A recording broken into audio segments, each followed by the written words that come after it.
WipeOut is a classic gaming franchise, started all the way back in 1995.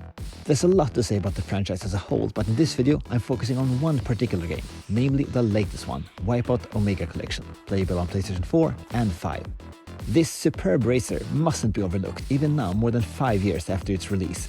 I'm Eric from AG Racing Central, and this is why you should play WipeOut Omega Collection in 2023. Let's get started.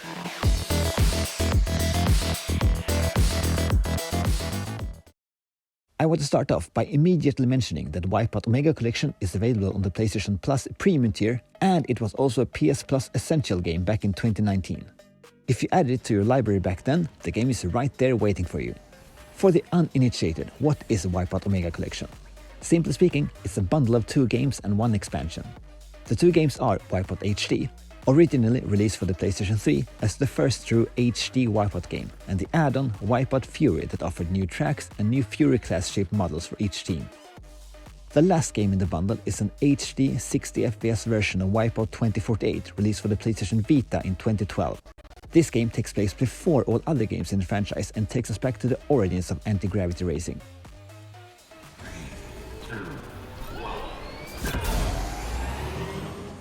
While WipeOut HD and 2048 have several aspects that sets them apart, both games are all about futuristic, gravity-defying combat racing. For better or worse, there is no story or cutscenes here, just genuine racing. All campaigns take place on grids where you unlock all adjacent events after completing the event on one specific grid. You have races, elimination events, speed laps, time trials, and more, including the unique zone events where you try to survive as long as possible as your ship infinitely keeps accelerating. There are a few unlocks here and there, like new ships and liveries, but not to the point of what we expect from games nowadays. In that sense, Omega Collection represents something old school and pure. That being said, there is a substantial amount of lore for the WipeOut franchise available on the fandom wiki page. Or if you prefer a video format, check out HellfireWZ's video about the history of each team. Both links are in the description. So why do I recommend this game so highly? There are a number of reasons. First of all, the WipeOut games have always been about style, and Omega Collection is no exception. There is a coherent futuristic look throughout the whole game, and everything blends together really well. This includes the ship design, the menus, the tracks, and the very copyrighted music I can't play for you. WipeOut was actually among the first video game franchises to feature music from quote-unquote real artists. Regardless of how you feel about club techno, there is no doubt that the music plays a huge part in the atmosphere in all WipeOut games. Back in the 90s, the first WipeOut was one of the games that made video games cool and not something only small children could spend their time with. Developer Psygnosis actually let the design bureau Designers Republic take part in the graphics development process, and their legacy definitely shows in Omega Collection as well. There's also a pinch of legacy regarding the design of the ships. Just as with the R-Wings from the Star Fox games, the pointy, sleek design is partially a result of the limited number of polygons the designers could work with back then. And just as with the R-Wings, the ship design in WipeOut has been adapted and improved upon over the years, and even though there are certainly differences between the different teams, the general design language is coherent nevertheless. Each ship tells a story with their various dents and scrape marks, but also with their paint jobs, printed team mottos and sponsors. What I'm trying to point out with all this is that you'd be hard-pressed to find a futuristic racing game with the same sense of style as WipeOut Omega Collection. The next thing I want to point out is the way it feels to control your ship.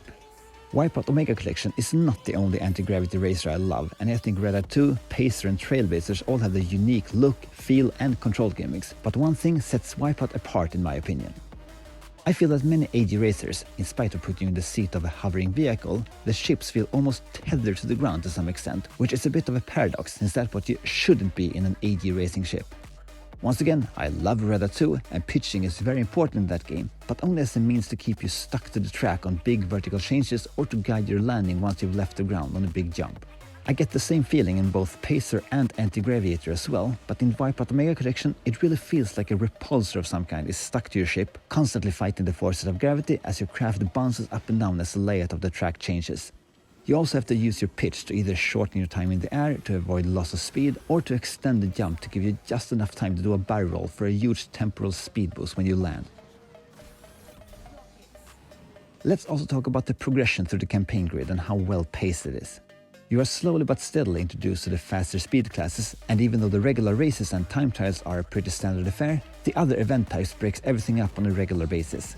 You have combat-focused elimination events as well as the aforementioned zone events where things eventually go incredibly fast. These events are a great way to prepare you for the faster speed classes, but also where you are required to hone one of the most important skills in any racing game: track memorization. In WipeOut HD Fury, the new zone battle events are a combination of Eliminator and Zone, and you also have the Detonator events, transforming the game to a racing/shoot-'em-up hybrid. A racing game can stand and fall on its track designs, and luckily, the ones in WipeOut Omega Collection will leave no one disappointed, neither when it comes to general design or variety in the settings.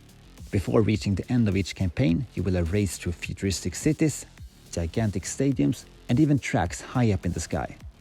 I think the tracks in WipeOut 24/8 stand out a bit since it's set in the very near future. The buildings in the cities surrounding the track look very similar to architecture we see today, blended with the aesthetics of the earlier WipeOut games that came before, even though they are set sometimes hundreds of years into the future. In my opinion, WipeOut 24/8 has the best campaign of the two games included, as the different events are mixed up even more. This particular game has only 5 teams, but each team has several ships to choose from divided into different classes. Some events are locked to a specific class, and there are even special events to unlock the coveted prototype ships of each team. The 5 prototype ships each have a very unique gimmick that really sets them apart from the other crafts available. This campaign also has unlocks in the form of new ships on a more regular basis as you progress through the ranks, making it stand out a bit against HG's and Fury's more arcadey, classic layout. Oh, and there's multiplayer too, in both HD and 24/8 actually. It's not overly crowded anymore, but jumping into or setting up your own lobby is simple enough. There's a leveling system, but nothing to really speak of in the way of unlocks. It's great that it's there though, and the fact that you can still find lobbies is pretty awesome.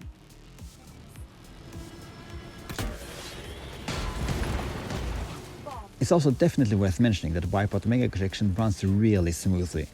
This is especially remarkable considering how good the game looks even by today's standards, if you take into account that it's a last generation game. Even on the base PS4, the frame rate almost never takes a hit, so even if you haven't upgraded your system in a while, this game won't disappoint you. And if you own a PS4 Pro or a PS5, you can experience the whole thing in 4K. The game also has VR support for version 1 of Sony's VR headsets. While I'm not a VR enthusiast, I have to say that this looks incredibly cool. Everything I've mentioned in this video are reasons why I think that you should do yourself a favor and check WipeOut Omega Collection out.